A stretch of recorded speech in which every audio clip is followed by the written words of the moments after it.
Who's next?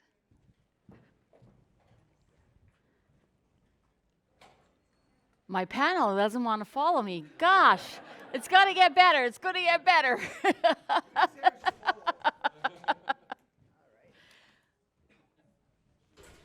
Should I switch? Yeah.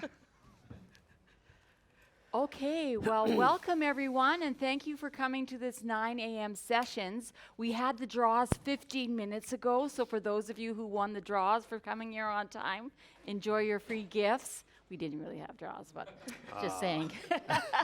Anyway, welcome to the Canadian Women in Cybersecurity Conference. We're happy to be here. My name is Shelley Wark-Martyn, and I've been in the cybersecurity world for 9 years now. My previous life, I was a nurse, a social worker, did public policy, did business development, was VP for companies, and then an organization called me and said, we'd like you to come and work for us. And I looked at their website and I said, I don't even speak your language. I don't even know what you do. And then over those 9 years, I've become quite educated in cybersecurity. Some days I wish I didn't know as much as I do in cybersecurity, more and more in today's world. But I find it exciting and invigorating in watching how we as a community and as a country and nations figure out the world of cybersecurity. So in the public sector, and here to join me this morning on our public service panel, are some great panelists who are going to speak about building a risk management culture. So I'm going to let them all introduce themselves and tell you a bit about who they are and why they're on this panel. Okay. Do you want to start? Okay, so. It's good. It's good, okay. So I'm Carinna Lin, a director from PwC Canada. So I'm director in the cybersecurity practice. The recent 5 years, I started to focus on the client from public sector. And cyber governance, risk, and compliance is my focus area. So I guess I'm have a lot to share about risk management culture. Okay, great. Hi, good morning, everybody, and thanks for attending our opening session today. I'm so pleased to be here. My name is Julia, and I'm currently the Senior Manager for the Education and Center of Excellence here at the Ontario Government. Background in law and policy, stumbled upon cybersecurity out of curiosity, working in various political offices, and my whole career path has been working in public sector, so I think it's very fitting to be sitting on a panel today just focusing on risk management in public sector. Hi guys, my name is Kalyan Chakravarthy, or Casey to be short, like the Casey and the Sunshine Band. And I made this joke when I was teaching at Durham College, and then nobody got it. Then I got to know the age difference between me and them. So anyway, that was the past. So I'm the CIO for Electrical Safety Authority. I'm fresh, like 8 weeks into this role. Before that, like I was the CIO for Region of Durham. And although like I've been in this field, IT field, from the past 20, 25 years, I still don't think that like I know anything about cybersecurity or risk management. And I thought like it would be a great way, well, if I think out loud and talk out loud, I would know more about it and I would learn from my fellow panelists. That's why I'm here. Fantastic. Hey everyone, and good morning. My name is Puroo Maheshwari. I've been in the tech industry for a long time, most recently at Thomson Reuters. I was their global vice president for security engineering. Prior to that, used to be at the big green bank, running their cyber and infrastructure delivery. Why am I on this panel? Huge passion for risk and risk management over the years. I used to run tech risk over at the Green Bank, and super excited to kind of hear and listen to some of the perspectives today and participate in sharing my insights as well. Great, and we hope to leave some time at the end, so if anybody has questions, you've got a great panel up here, so please get your questions ready, because we hope to be able to give you some time to do that. So one of the things we found as a group as we started to discuss this panel, as we started discussions, we came to the table with a different concept of what is a risk management culture in an organization. So we thought, well, why don't we just kind of talk about, from your perspective, from your organization, maybe from some of your past experiences, what is a risk management culture? And we're going to let you start, Puroo. Perfect. So when I think of risk management culture, it really is kind of two things that come to mind for me, and that's think cyber. Risk management to me, from a cultural standpoint, is folks that when you can start to think cyber across your organization, That's what risk management culture means to me. So let me give you some examples of that, right? Because I think it starts at all levels of the organization. And when I say think cyber, if you get an email as an employee, what does risk management mean? It means you're thinking cyber. You're thinking, do I know this person who sent me this email? There's a link in this email. It's asking me to click on it. Should I click on it? Do I know? Should I trust this link that's coming across? These are the things that, again, as part of a risk management culture, if an organization can start to understand and start to think along those lines, then you're successful in kind of building what that risk management culture looks like.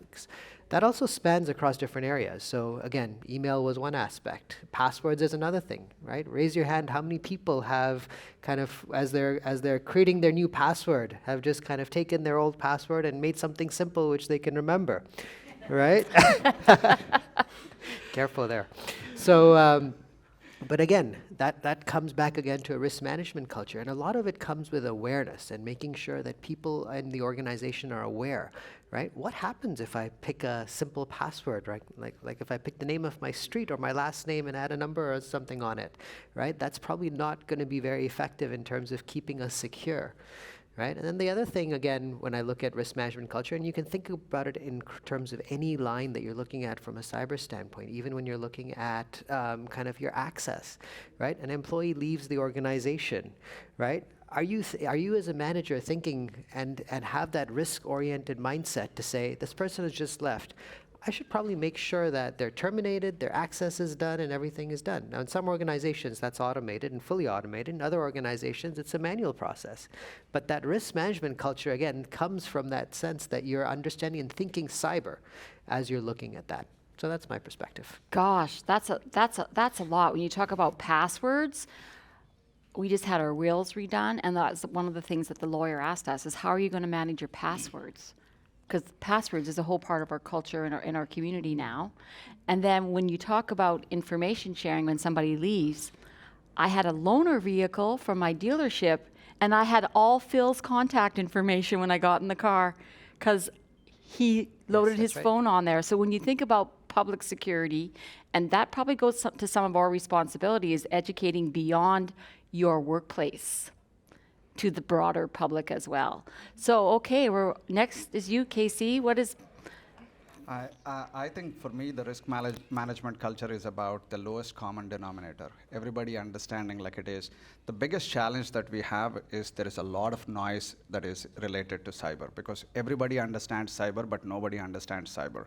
So I see that like every other person who's sitting is a cybersecurity expert, and like every other person who doesn't understand that. Like, so it is about like having a common language in the organization where everybody understands that like, what is our risk appetite? What are we going to do about it? Because there are 50,000 things that like we need to do, starting from as simple as like password till like, okay, zero trust. Like, so there is that whole spectrum, right? So you can't do everything. Yes, we have to do everything, but you can't. So how is our lowest common denominator understanding? And when I say lowest common denominator, that is every employee who can understand that language. Every employee speaks the same terminology, and everybody understands what is the risk appetite of the organization, so that like the employee's risk appetite equals or greater than an organizational risk appetite. That is when I see that like there is a risk management culture that is being put in. And let me go a bit more further to say that like it is, when we talk about risk management culture, it is not just about cyber. I think where we see cybersecurity is one threat. That is one piece of the puzzle. Yes, the biggest piece, the key piece, understandably so, but like there are a lot of other things, like where I talk about diversity, where we talk about the cultural aspects. These are all the risk, because that is going to risk the organization as a whole. Because cyber is one part, but like there are a lot of things that are coming in, the threats that are coming in from a cultural perspective, from a technology perspective, from a landscape perspective as a whole, right? So that is what I feel that like when employees understand and like there is a way of looking at it and we all talk the same language, that is when I see the risk management culture growing in an organization. Great. Okay, you've given me some more questions there, but we'll let Julia answer first on what is a risk management culture from your perspective in the organizations that you work within. Yeah, I think that's a great question. I think risk management culture, I think we start off with one is mindset, and two is the education and awareness, heightening that on that front. One is really understanding how valuable our information is.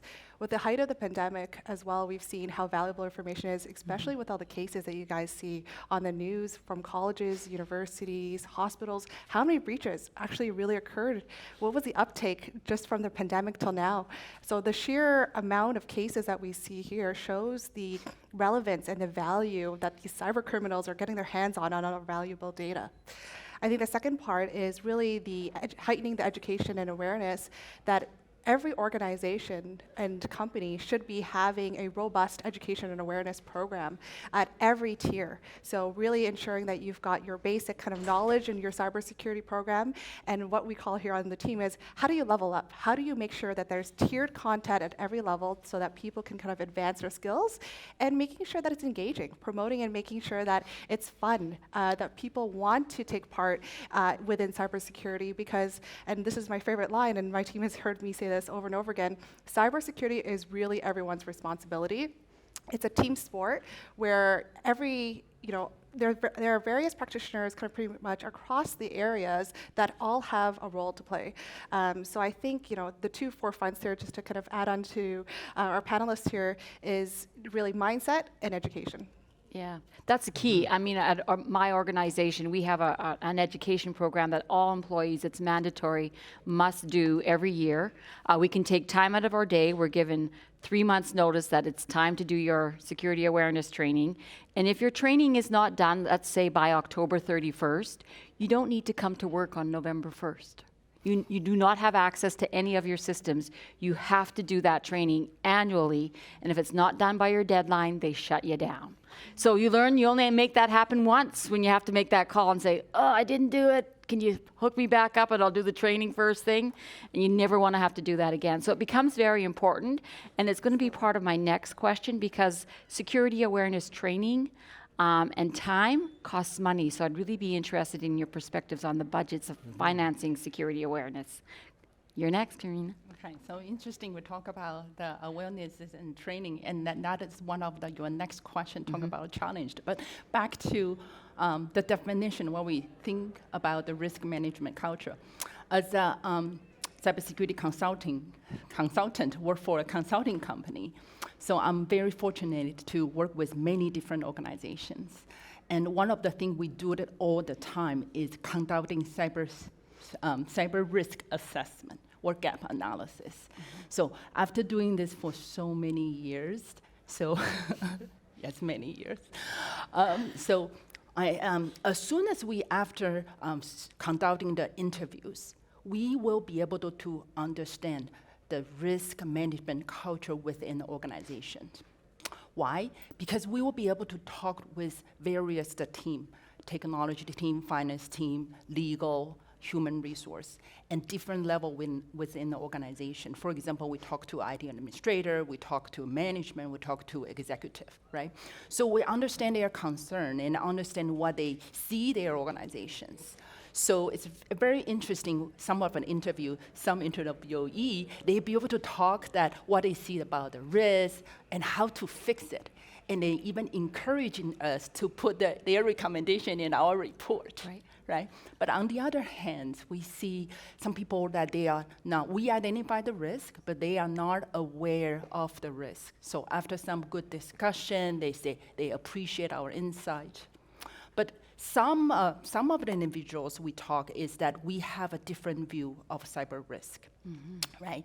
And understanding the vulnerability within the system, understanding the gap within the process, and based on their existing control, we feel that you may not be able to mitigate the risk, right? And it is just about the discussion and challenge each other to see that do we get agreement? Do we believe there's a cyber risk exist or not? So back to the question, the culture it is set. I think the culture is what people see the risk, what they believe, and what's their attitude of the cybersecurity policy and control. What's their attitude and how they behave. Right.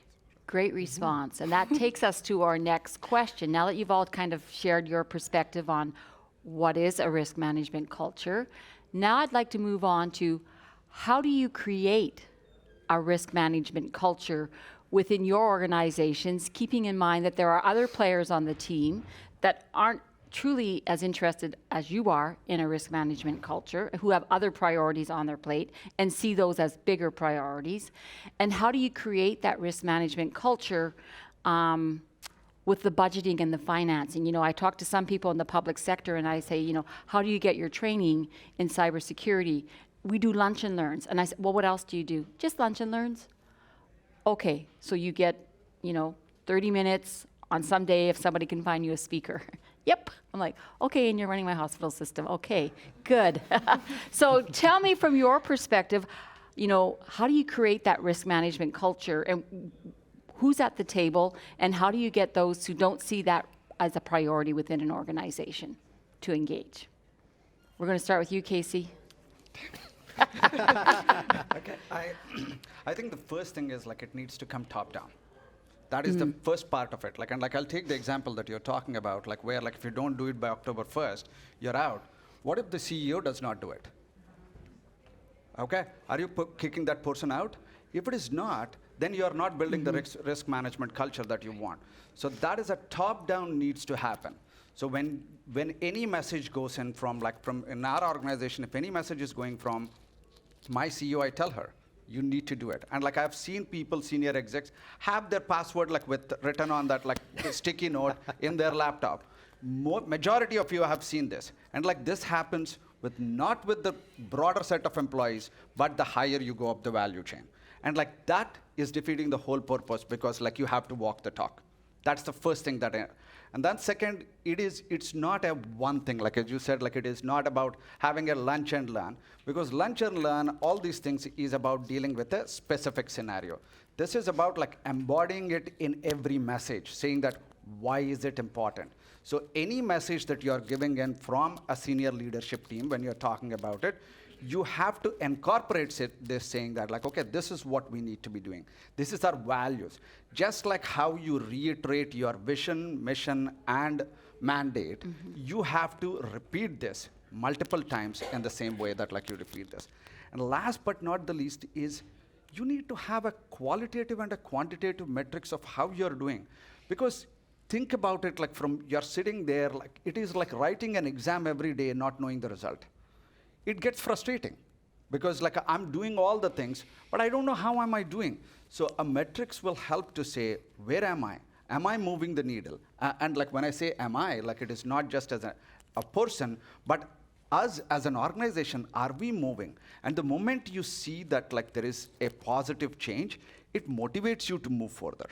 So that is where publishing, where sometimes we do is we get those reports, but it's only shared with the executive team. What is the use of it? It needs to be shared with everybody. So that we say we are at a 78% compliance ratio. That's a thing. So that means we have another 22% to go. So that is what, you give a milestone to people so that you can see what are happening. So once you do this, what it helps is you are embedding this in the DNA of the culture of the organization. So that is how you make sure that you're leading from the front, you know where we are going, and reiterating the message wherever you go. Good. Okay, Carinna. You probably see me nodding head all the time. Okay, so I totally agree with you. I have a story to share. So, other than my other life serving my client doing cyber consulting work, I'm also a ISMS manager within organizations, a business unit within PwC Canada. So I lead a team, risk and compliance team. So we manage and monitor risk, and we also responsible for ISO audit, SOC 2 audit, right? So I've been thinking about raising risk management culture all the time. How am I going to make that we not just pass the audit, but also really embed into the culture of knowing the cyber risk? So I believe a systematic approach is quite important.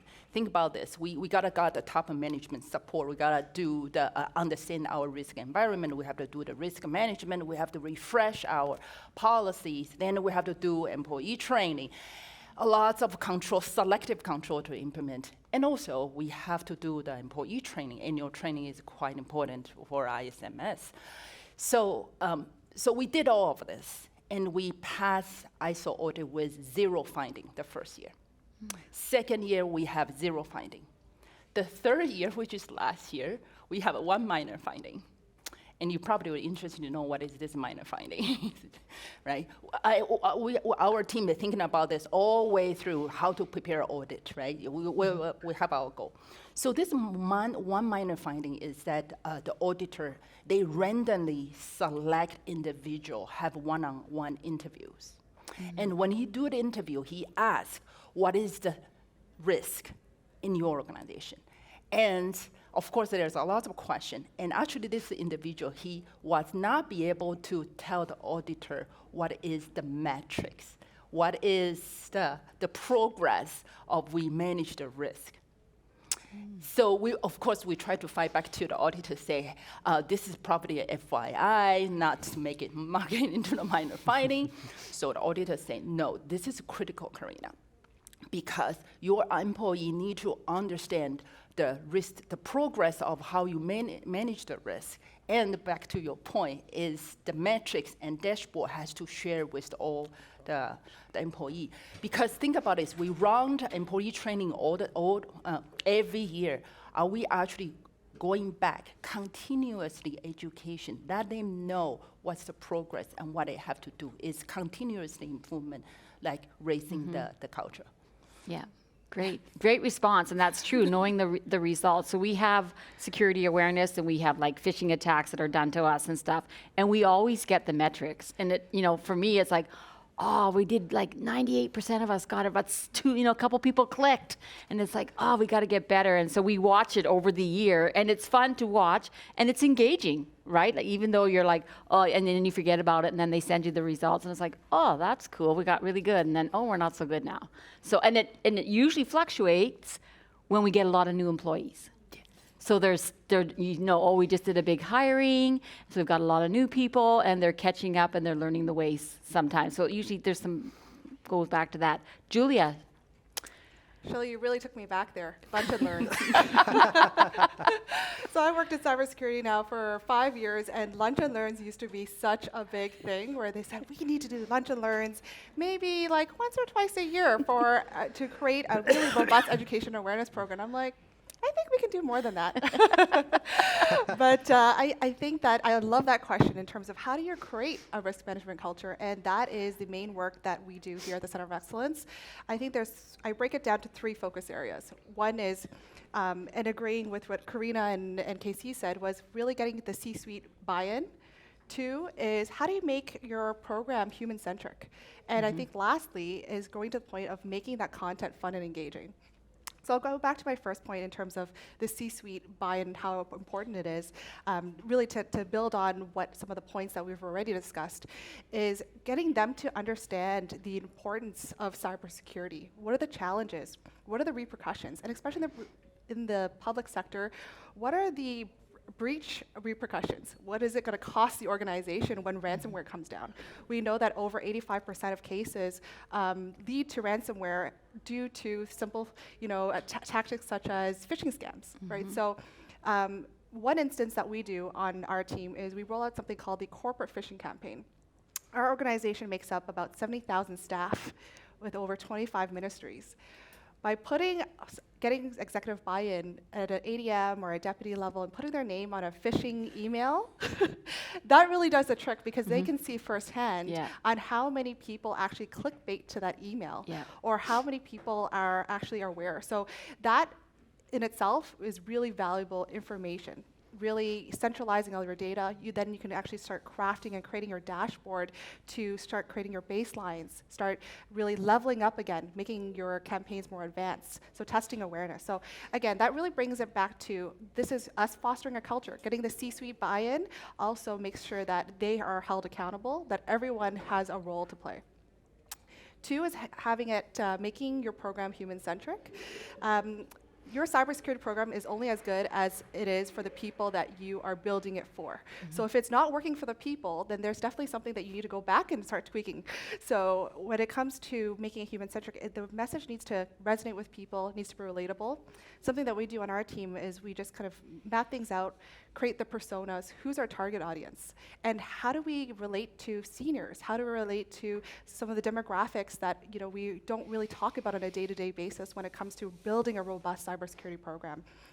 And I think third is really the challenging part is how do we make it engaging?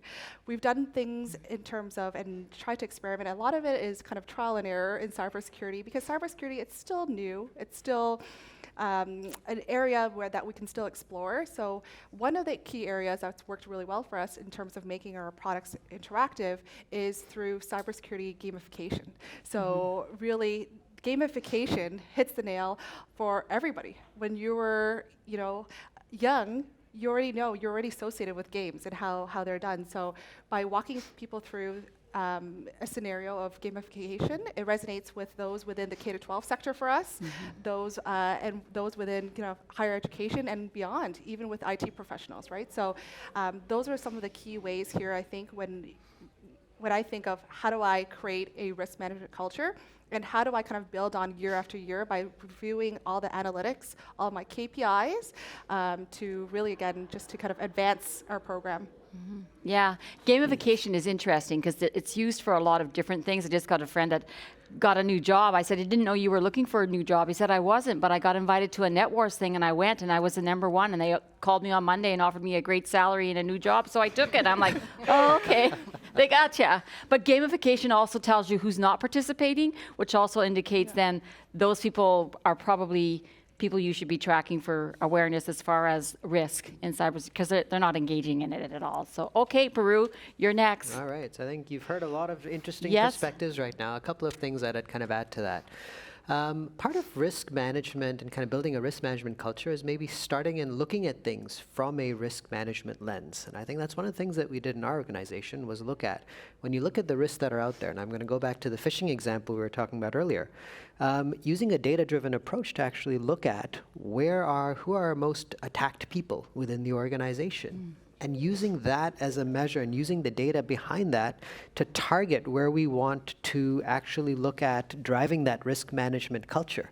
Because rather than kind of doing a spray gun approach where you're looking at the entire organization and building that across, when you're looking at your data, if this is your core population that is constantly getting attacked on a regular basis, you want to try and prioritize that from a risk management perspective. So that's one lens that we took a look at. The other thing, which again you've heard parts of it, is kind of that carrot and stick approach, right? So on that stick approach, I think it boils down to kind of human culture and kind of how humans react, right? No one likes to see their name on a list. Name the organization, right? If your name is on a list and it's a naughty list, you don't want to be on that list, right? But to kind of what Casey was saying earlier, if you start kind of holding every single level accountable with that data-driven approach and sharing the results of these kinds of things that you're doing, whether it's a phishing simulation, whether it's other risk metrics that you have, and starting to showcase this is where we stand on this, and these are kind of all of the kind of by department, by group, here's all the leaders, and this is where you stand. That really helps kind of drive and kind of improve that, because again, no one likes to see their name on a list. The other piece on that is the reward aspect. So similarly, you also want to reward good behavior. I mean, you heard about the gamification aspect. The other thing is also just as you're looking at from an HR perspective and from a performance management perspective, making sure that the leaders are appropriately rewarding and giving incentives, whether it's kind of points internally within the organization, whether it factors into your year-end bonus and stuff like that. But as long as organizations are rewarding their teams for showing and for demonstrating what risk management means and incorporating that as part of your performance reviews, right? Actually having a line item in there, risk management, and what have you done to demonstrate risk management as part of your role. It goes a long way in terms of building a risk management culture. Yeah, we have lists at our company, and It's in our email inbox, we actually have a phishing button. So if we get an email and we think it's phishing, we just hit the phishing button. And then every month they do draws, and people who hit the phishing button with something that was phishing, they get their names for a draw.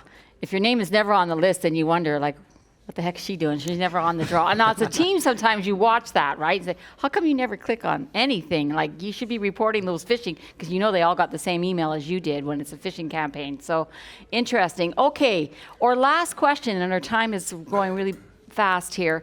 Let's talk about our risk management cultures and some of the challenges that you've had and how you've overcome them. Some of them of the challenges that you continue to have. And what opportunities do you see as we start to create more and have more conversations around creating a risk management culture? We're going to let you start, Julia. Some of the challenges that I see, and I'll start with sharing a very recent example of what we've been working on. We created a cybersecurity basics course, really talking about all the different social engineering attacks for the organization to become cyber aware and, of course, to be cyber resilient.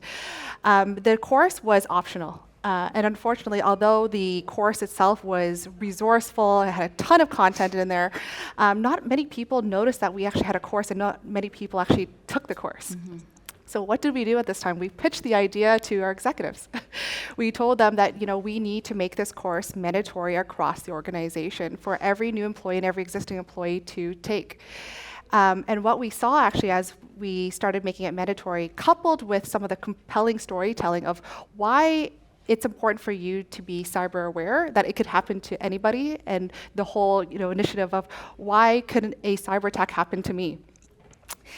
By the 1 month mark, we've seen an uptake and an increase of 2,500% of participants completing the course and passing the course. So 70% of them passed the course. So that in itself really goes to show the power of kind of executive buy-in, but also the movement of and creating that ecosystem and community that it's fine to let us know that you clicked bait on one of our campaigns, that you didn't click on the report phishing button or you ignored it. We can see all those stats and know. And then I get this question all the time. Can I be an exception out of your corporate phishing campaign? I'm like, well, the key is to test you without you knowing that you're getting tested. Right. So I think with the amount of time that we have here as well, I think that is so important in terms of continuous education and awareness year-round, not just kind of a couple lunch and learns. We're kind of pretty much past that, although it's 5 years ago, was not that long ago. But also, making sure that we're always creating courses and areas, and conference like this is a great example of how we're building that community of a cyber-aware culture. Cool. Okay, Puroo? I think from my perspective, again, it's consistency of adoption across the enterprise. So when you look across large organizations, you'll get pockets, right? You'll get certain areas and certain lines of businesses or business units which have done really well in terms of kind of awareness as you've measured it. But you've got other areas that haven't really gotten there.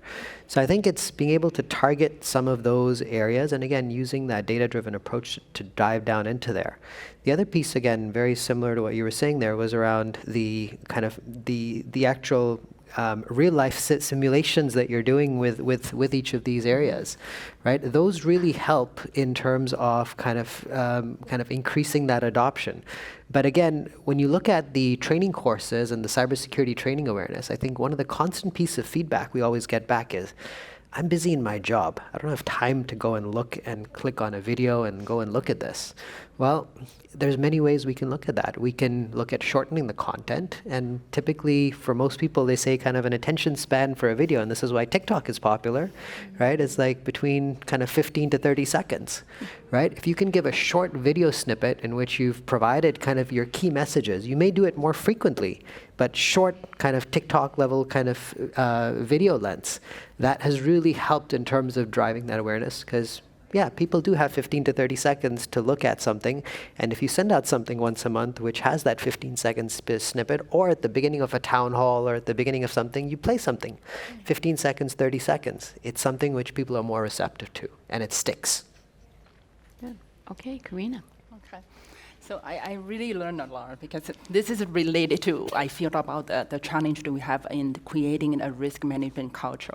So for example, like you talk about the department of working in silo. So based on my experience conducting audit or assessment or help the client build a cybersecurity strategy, we see that sometimes we talk to the first lines of defense is the director of cybersecurity. They believe they implement their control, they buy the core is the technology. Talking to the second line, ERM, they believe that they know all the risk within their second line and they are doing the compliance well. And especially some public sector, they do have their internal audit in place. They do the audit continuously. But one question I continue being asked by public sector client is that, Carinna, so I feel that we are working in silo.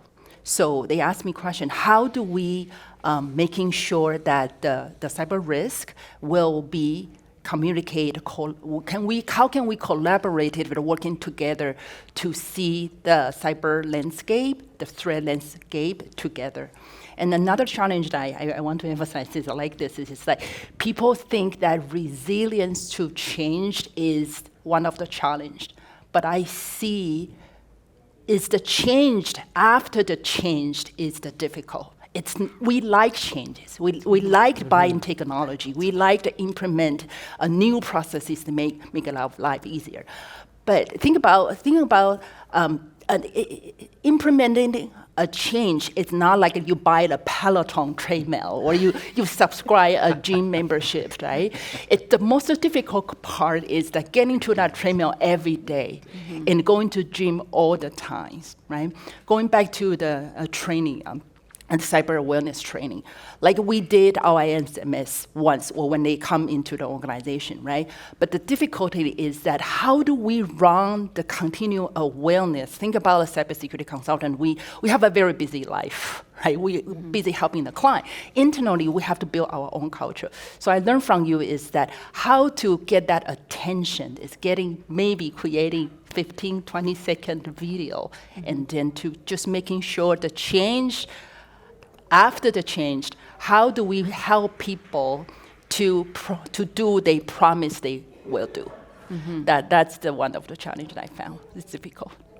Yeah, it kind of adds to their workday and just an extra step that they don't want to take. And I know within my organization, I'm so encrypted now, I can hardly leave my house with my computer and work anymore. It's like, come on, guys, I used to be able to work on my 5-hour flights, and I'm like, I can't work on my flights anymore because I can't access Wi-Fi anymore because I'm so encrypted now. And I'm like, really? But that's where the world is coming to, right? And I work with an organization that's their business. They're a large organization. They invest money into it. As we go into smaller organizations in our communities, I was at a community center not too long ago, and the maintenance guy said, "Oh, can I get your password? You're going to be off tomorrow. I need to be able to get in the system. And where's everybody else's passwords? Because Shelley's off too, so I need hers as well." And I'm like, you didn't just say that, did you? And it's like, yeah, that's just how they function. So while there are people at this level doing a really great job, there are so many more down here. And when I talk about public service, I talk about your smaller hospital communities, your smaller municipalities, like how are they doing all that? So Puroo, on with you to answer our last question, challenges and opportunities. I think when you look at some of the challenges and opportunities, again, we've talked about some of these things, but I think it's more around kind of consistency and across the organization, and just building up that base of consistency when you're looking at your stakeholder base. The biggest challenge that I've had, again, in that consistency game is just working with each of those different business units and making sure everyone has a similar level of understanding of what we mean by risk management. And again, we've heard different perspectives, right, in terms of kind of like when you went through that audit, right? Did that employee understand how to articulate what that risk management means to them?